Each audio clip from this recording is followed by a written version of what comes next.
Welcome back to the channel. In this video, I'll be showing you the all-new Google Pixel 3a. Now, this phone was just released by Google today, and honestly, it really packs a punch, coming in at under $400, which is absolutely unbelievable. And even more so than that, I'll tell you later on in this video how you can get it for under $300. So, really a great deal. There's really a lot to talk about. But before we get into it, I want to say I've seen a lot of other videos out there where some big name people go and review this phone. They give you the lowdown. They tell you pretty much most of the stuff you want to know about it. So this video, as an engineer, I want to dive in and talk more about the design and show you the pros and the cons of it and really make this a more in-depth review than some of the other ones you might see. Now, that's not to say the other ones aren't great, because they honestly are great reviews, but this one I just really want to answer any questions you might have, so be mindful. This is probably going to be a slightly longer video, but I hope to make it the most in-depth video to answer any questions you could possibly have before buying this phone. So with that being said, let's get into the video.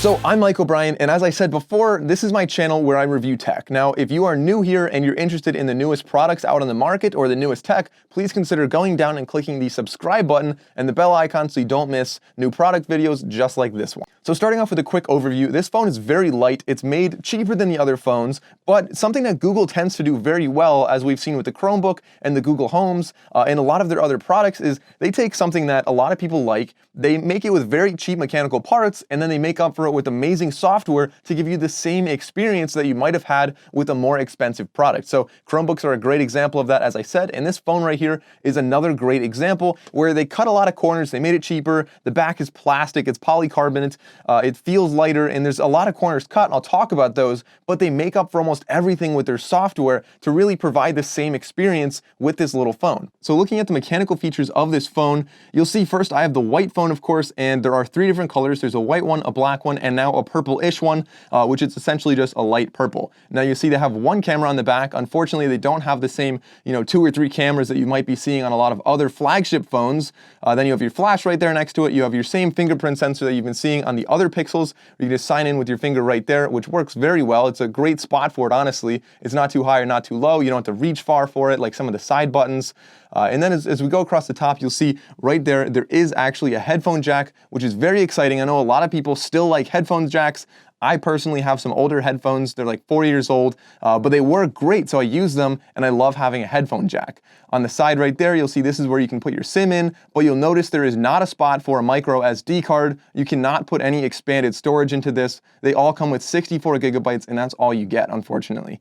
Now, as we go down the bottom, you see essentially very clean sides, not a whole lot there, but on the very bottom, there are 2 different speakers. They say stereo speakers. We're going to test them out later in this video. And then, of course, the charging port, which they have some very impressive claims for this. They say that this little charging port on the bottom, you can charge it with 18 watts, and in 15 minutes gets 7 hours worth of battery. So we're going to talk more about that later on. Looking at the front end, you see a very normal looking phone, honestly, and it almost looks like a sort of older design in a way where you have a really chunky bezel all the way around the entire phone, which is a little bit unfortunate. Now, another thing you'll also see is Google is very unique in that you can squeeze the sides right there and Google Assistant comes up.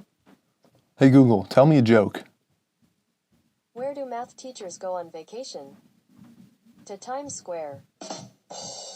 So you'll see on the phone right here, it comes with the latest Android. Now they promise that you're always going to get Android before other people, so you have the newest updated Android at all times. It looks really cool in my opinion. I'm trying to use it backwards here. So you have your little home button right there where it brings you back home. If you swipe up, sort of like Apple, you'll see the open apps right there and sort of a little quick shortcuts on the bottom. When you can swipe up again, you'll see all your different apps. So honestly, this is a lot like a Chromebook in the interface. They sort of standardized that, and I do like that. Now here you have your typical, swipe around, look at your apps, or you can swipe the other way and get into like a Google, just whatever updates for your day. Basically your assistant. The interface is honestly, it's pretty nice. I like this, and it is essentially going to be the latest and greatest Android. Google is, they're the best with Android, and it makes sense that they'll bundle it in so nicely on here. So I've been using the S10 for quite some time now, and you can really see and feel the difference between these two phones, how this one's a lot lighter. The Pixel's lighter, it feels cheaper, and you can really tell that the mechanical features were a little bit compromised on this phone. Now with that being said, I don't think this phone's really going to beat out the flagship phones that cost $1,000, but if this is going for almost a third of the price of a lot of those phones, it makes sense that this is going to be cutting a lot of corners. But honestly, the software, as I said before, definitely makes up for it, and this phone easily feels like, you know, a $600 or $700 phone, despite being only $300 or $400. So now the camera on this phone, there is a 12.2 megapixel camera on the back and then 8 on the front. So not the best looking cameras there, but you will find out that the cameras are actually really packing a punch and they're really high quality. You know, maybe it's not a 30 megapixel camera on the back, maybe there aren't 3 cameras, no telephoto, nothing like that. But this is where the software starts to kick in, like I said. So you have some really cool features in the camera app. When you open it up, you know, of course you have panorama and portrait mode. Portrait mode is sort of new to this. That's one of the things that they were rolling out. You also have a really nice interface where if you're just shooting automatic, it's really, really easy to use and it shoots really great pictures. So I'll just take a picture right here of this box and I'll show you what it looks like with my phone, which is the S10, as well as this phone right here, and you can really see the difference. So now if you go over to more, this is where it gets really cool. You have night sight right here, which takes really good low light pictures. You just have to hold it steady and it takes slightly longer pictures. Although I will say that just using it is really nice. There's a great software there where it's sort of taking a longer exposure and trying not to blur it as well as it can. And honestly, it does a great job of that just looking at this. So in the More tab, besides night sight, you also have photo booth, which is kind of fun. It'll just take, you know, multiple pictures of you like a photo booth would. You have slow-mo, you have Google Lens, which of course you can use an assistant as well, and that'll, you know, identify things that you're looking at. And then you have Photosphere. Now, Photosphere is a really cool concept where you can, it'll tell you to take pictures at different angles, and it'll put it together to like a big panorama that you can look around in 360 degrees. But honestly, it takes a long time for the photos to actually process and mash together because the processor on here isn't really that powerful.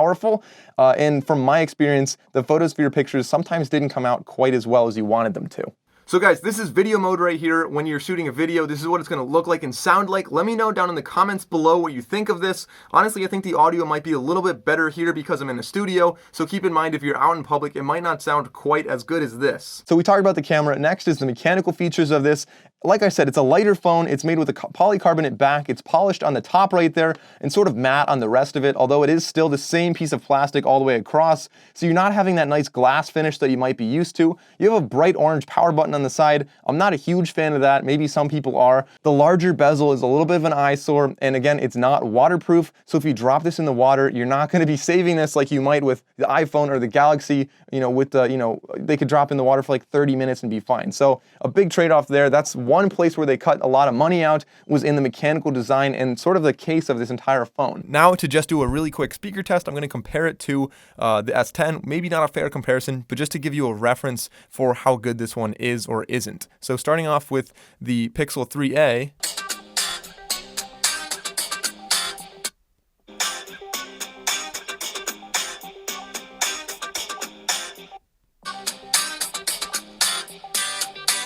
So what else comes in the box with your Google Pixel? First of all, I'm shooting this video right now with the Google Pixel, so hopefully this one's still good. You have a manual right there telling you basically everything about it. Also the little SIM tool right there. Then you have your gigantic power block. And now this thing is huge because it's going to be required in order to support the 18-watt charging, which charges your phone way faster than most other things out there.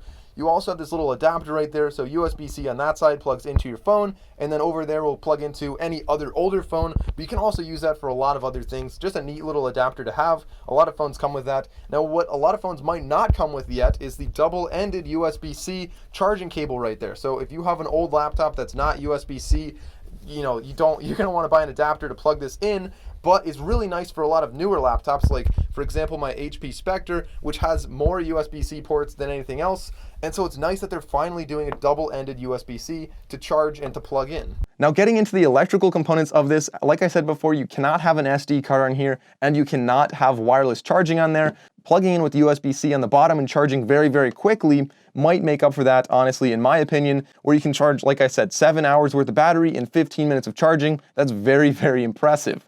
There's a 3000 milliamp hour battery in this, so it definitely should last you all day. They claim 30 hours, so is that really a battery upgrade? I think more of it is a software upgrade on here where they're better at managing your battery and better at managing the power usage on here to make it last as long as possible. So as far as the display goes on this, it's OLED with FHD+, so not a bad screen. It's 2200 by 1080 pixels, so you're gonna have, HD is what you're looking at, but it's not gonna be a 4K screen. Not that it makes a huge difference to me, in my opinion. Also, the brightness on this is decent. Right now I'm in a studio. If you go outside, it might be a little tricky to see this. You're not gonna have the maximum brightness that you have on like the S10. So as far as sensors go on this, you don't have a heart rate sensor, unfortunately, but you have a fingerprint sensor on the back. You have the active edge where you can squeeze on the sides. You also have all the standard things like, magnets and whatever else inside the phone. That'll be your normal sensors. Even though there is no heart rate sensor on here, you can still get Google Fit and you can use it quite a bit with, how far you're walking in a day and stuff like that. So of course, this is gonna be very well compatible with Google Pay, which in my opinion is really nice. So you don't have to go into the app or anything. Instead, as long as you sign in, you can just tap it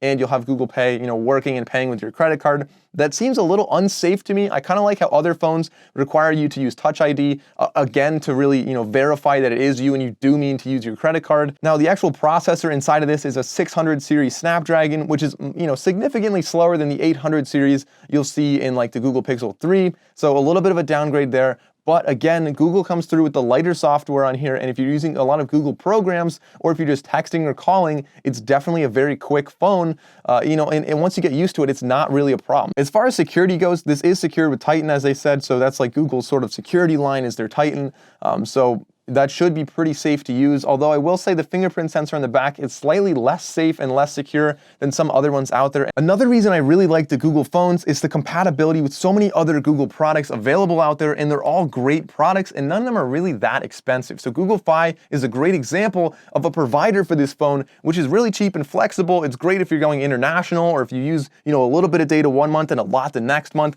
So definitely a great plan, and if you're gonna get Google Fi, it makes so much more sense to get it with the Google Pixel because you're gonna have smarter coverage, as they say, with more places. So you're gonna have, active Wi-Fi hotspots and just a lot of other benefits in using this phone with Google Fi. Now, on top of that, you also have the compatibility with this among any other Google device. So Google Home, for example, or a Chromecast, or maybe a Chromebook, whatever it is, it's gonna be really seamless between this and any other Google device. That's what Google really shines, and that's what they do best in. Now, unless you're looking to get an older model of a phone, I think this phone is by far the most economically efficient phone on the market today, coming in at just $400. I think this is going to be a really hot seller for Google for a lot of different reasons. So because the average American household income is only between like $65,000 and $75,000, if you're a family of 4 or 5, and everybody wants to have a flagship phone, that's gonna be really, really expensive to drop, $5,000 every year to get new phones, or maybe $5,000 every other year. Regardless, that's a lot of money for people to spend. So if you're able to buy this for $400, or honestly, I got this one for $300 just by going to Best Buy. They have a sale right now where they give you $100 back when you buy this and set it up there. It's really a great phone for that price. And I think Google cut the right corners on this, where you have a slightly cheaper mechanical build, but it still looks really good. Maybe you don't have the waterproofing, but honestly, how often are you dropping it in the water? Hopefully not too often. And if you are, just get a case for it that's waterproof. Now, on top of that, you have, if you don't like the security on here, if you want to have something more secure than the fingerprint sensor, just use, a more advanced password and disable the fingerprint. You can also disable Google Pay if you want, if you don't like the security on that. So big summary right here, it's going to be a cheaper mechanical build. There is a slower processor on board, but that's basically all they cut on corners. It has a great camera, has a great battery, it charges really fast, and the overall, the interface on this is gonna be great. You're gonna have the newest from Google all the time. You're gonna have Google Assistant on here, and it's gonna be super compatible with anything in your home. So I would give this phone 5 stars for the price. Keep in mind, that is for the price, but of course, if you're ever comparing it to like an iPhone or an S10 or something of that sort, I don't really think it has a leg to stand on there. That's my opinion. Let me know what you guys think down in the comments below. Do you like this phone, and are you going to get it? Let me know why. Thank you all for watching. I'll see you next time.